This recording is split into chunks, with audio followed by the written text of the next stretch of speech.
Hello everyone, कैसे हैं आप लोग। Hope you all are doing great. Well भाई, फाइनली देख सकते हैं कितनी स्पीड से सिलेबस पूरा हो रहा है, कहाँ तक पहुँच चुके हैं। अब हमारा नेक्स्ट थ्योरी का टॉपिक आ चुका है, प्रॉब्लम्स ऑफ डबल काउंटिंग। क्या होता है आइए समझते हैं छोटी सी कहानी के साथ। देखिए बेटा, एक स्टोरी है। स्टोरी के अंदर हम एक एग्जाम्पल लेते हैं वीट का। बेटा किसका लेते हैं? वीट का। वीट पहले एक फार्मर के पास आई। मुझे ये बताइए, फार्मर के पास जो वीट आएगी, क्या फार्मर वीट को खरीदेगा यानी गेहूं को लेगा? नहीं सर, फार्मर तो उगा लेगा, तो उसको उगाने के लिए मतलब पैसे चाहिए, बट वो खरीदेगा फ्री में, है ना, उसके पास आएगी फ्री में। ओके, जब फार्मर से वो गेहूं उगा कर बेच दिए किसी चक्की वाले को, किसी मिलर को बोलते हैं, चक्की वाले को बेच दिए बच्चा, कितने के? 500 रुपये के। लो भाई, 500 रुपये के बेच दिए उसने एक चक्की वाले को, और चक्की वाले ने उसका गेहूं निकाल के 700 रुपये के बेच दिए एक बेकर को। बेटा किसको बेच दिए मेरे बेटा? सर उसने बेच दिए बेकर को, कितने के? 700 रुपये के। जब 700 के उसने बेकर को बेच दिए, तो बेकर ने उसका केक बनाकर बेटा उसने बेच दिया कंज्यूमर को। किसको बेच दिया? कंज्यूमर को उसने बेच दिया 1500 रुपये का। तो ये बताइए कितने पैसे नेशनल इनकम के अंदर ऐड हो गए? 500, 700, 1200, 1200 और 1500, 2300 रुपये नेशनल इनकम के अंदर ऐड हो गए। और एक्चुअल के अंदर मुझे बताइए, वो जो चीज़ यहाँ से वहाँ तक बिकी है, वो एक्चुअल में कितने पैसे ऐड होने थे? बेटा ऐड होने थे 1500 रुपये, बट कितने ऐड हो गए? 2300 रुपये ऐड हो गए। समझ गए मेरी बात आप? तो इसे हम क्या बोलते हैं? प्रॉब्लम्स ऑफ डबल काउंटिंग की। एक एक चीज़ बार बार नेशनल इनकम के अंदर ऐड हुए जा रही है, तो यहाँ से नेशनल इनकम हमारी थोड़ी सी ज़्यादा आएगी, लेकिन ये चीज़ एक ही बार ऐड हो, कोई ऐसा रास्ता हम लोगों को पता होना चाहिए। ठीक है, प्रॉब्लम समझ में आ गई ना? अब देखो, बात तो समझो आप यार, आप कंफ्यूज हो रहे हो। 0 से 500 में कितने पैसे ऐड हुए? सर 500 रुपये, ठीक है ना। अब यहाँ जाके 700 ऐड क्यों करे आपने? जब 500 रुपये पहले ऐड हो गए तो यहाँ पे 200 रुपये ऐड करते ना। 500 से 700 उसने बेचा, तो 500 तो इसके इनकम में ऐड हो चुके होंगे ना, तब इसने सेल आउट करा। अब 700 में से यहाँ कितना गया? 1500 रुपये। तो बात फिर वही वाली आ रही है भाई, यहाँ पे आपके 700 में से 1500 में से 700 को निकाल दो, 800 बचे। सिर्फ 800 ऐड करिए, आपने पूरे 1500 क्यों ऐड करे? तो ये हमारी प्रॉब्लम होती है डबल काउंटिंग की, कि एक पैसा हमारा बार बार ऐड हो रहा है। तो बात समझ गए एग्जाम्पल से? अब इस एग्जाम्पल को मैंने आगे थोड़ा एक्सप्लेन कर रखा है, आइए देखते हैं। It refers to counting of an output more than the once while. एक बार से ज़्यादा जो चीज़ ऐड होती है through the various stages of production. Production के अलग अलग स्टेप्स के अंदर जो पैसा मेरा ऐड हो रहा है दो दो बार, उसी को मैं क्या बोलता हूँ? Double counting. और देखते हैं इसकी डेफिनेशन बेटा। When the value of intermediate goods, मतलब जो हमारे इंटरमीडिएट गुड्स होते हैं, जो भी तैयार नहीं हुए goods, are taken in national income which would result over valuation.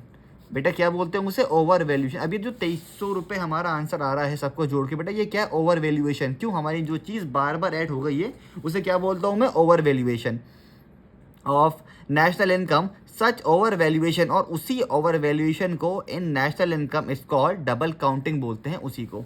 चलिए एक और देखते हैं। Note, while measuring the national income the value of final goods and services is to be included in the national income. ये वाली बात समझ लीजिए कि नेशनल इनकम के अंदर सिर्फ फाइनल गुड्स की वैल्यू ही ऐड होती है, ना कि इंटरमीडिएट गुड्स की।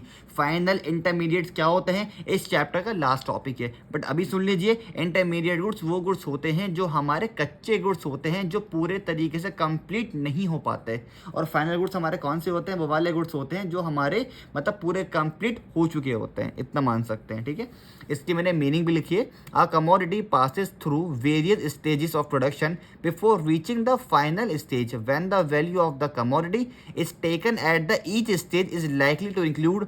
खैर ये बहुत बड़ी मीनिंग हो रही है, आप कंफर्ट है इसको लिखने के लिए तो लिख सकते हैं, अदरवाइज जो डेफिनेशन ऊपर मैंने लिखी हुई है, एक और लिखी हुई है, दोनों बहुत ईजी है, इनको लिख सकते हैं, आपको मार्क्स मिल जाएंगे। ये मैंने अपनी बात को सिर्फ प्रेजेंट करी है।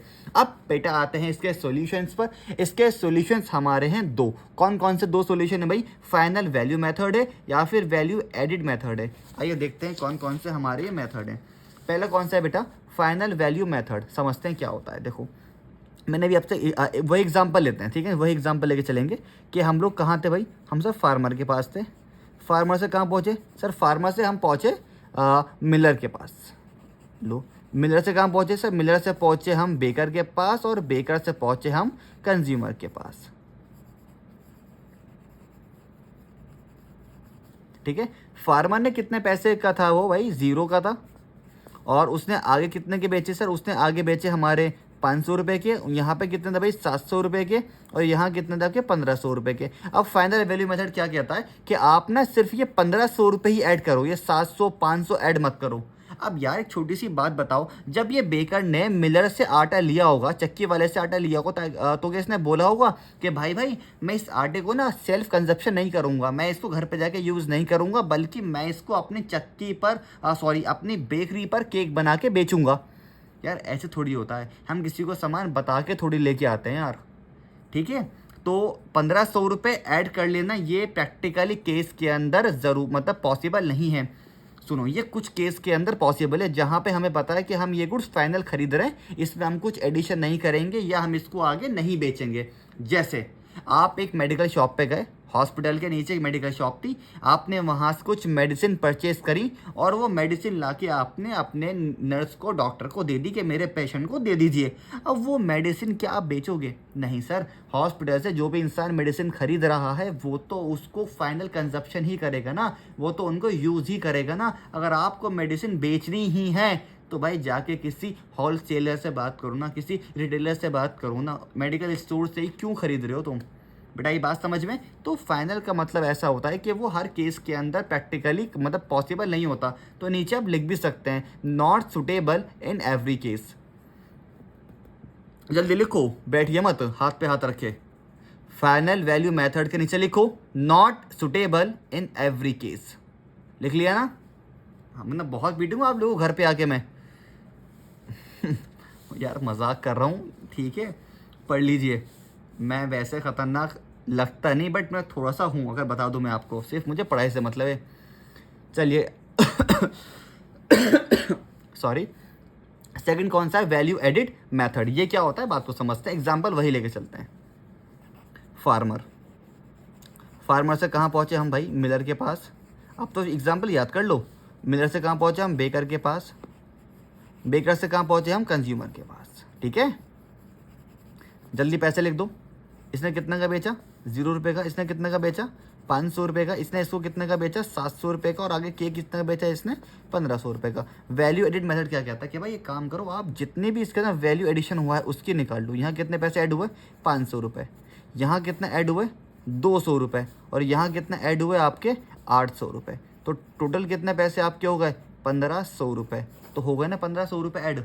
तो ये वाला प्रैक्टिकल मेथड हमारे हर केस के अंदर सूटेबल है। ये हर केस के अंदर सूटेबल नहीं है, ये हर केस के अंदर सूटेबल है, क्योंकि यहाँ पे हम इसको पूरा पैसा ऐड नहीं करते, जितना एडिशन होता है उतना ऐड करते हैं, ठीक है।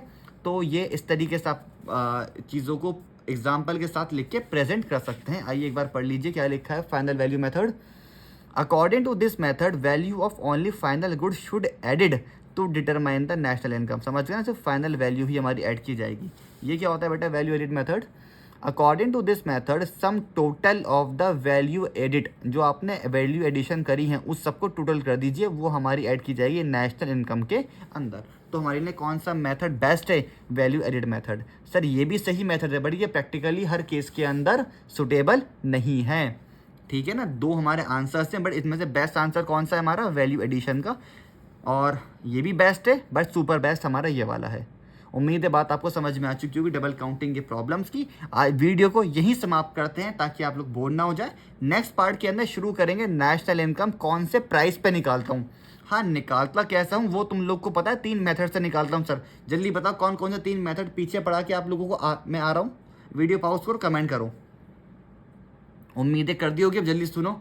सर इनकम मेथड, दूसरा expenditure method, third value addition method. 3 method थे, तीनों से आपको हमने निकालना भी सिखा दिया, ठीक है। अब कौन से प्राइस पे निकालता हूँ ये आपको बताऊंगा नेक्स्ट वीडियो के अंदर। तो अभी के लिए इतना रखते हैं, बाकी बात करते हैं आप लोग से नेक्स्ट पार्ट के अंदर, ठीक है। Till then good luck, goodbye and peace out.